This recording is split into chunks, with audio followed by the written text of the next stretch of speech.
Give two minutes, please. Thank you, Mr. President. My name is Karimi Sunday. I represent the people of Kogi West. I want to thank my brother, Senator Buhari, for bringing this important motion. Mr. President, the issue of kidnapping and banditry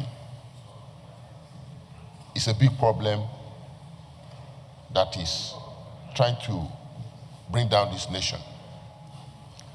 And when it happens, we tend to blame it on the federal government alone.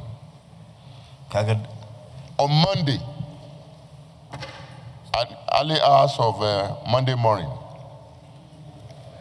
this same bandit entered a community in my senatorial district, Ayedon Buno, and they kidnapped about 28 people. In fact, it's a daily occurrence in my state, but we cannot talk much.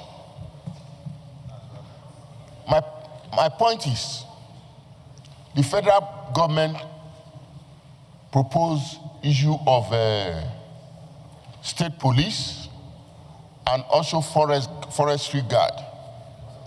We have not been able to put that into action in terms of bringing it into law.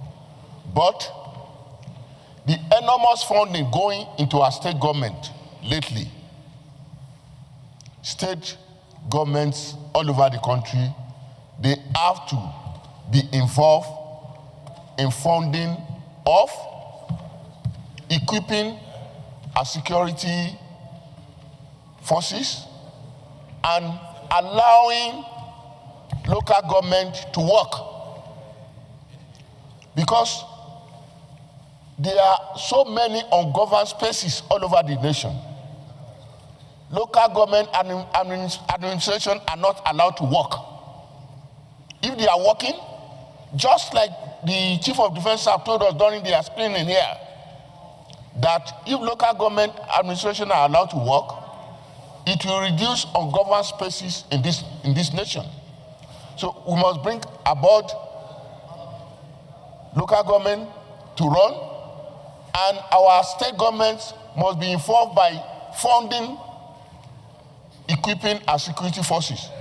Look at, if we have drones all over the nation, funded by state government, even if it is just surveillance drone, that is going to help a lot. Even state government can even go into attack drones. But we are leaving all this, we are blaming everything on the federal government. There is need for the state governments to also be involved in ending this insecurity. Thank you. Senator Yunus. Thank you, Mr.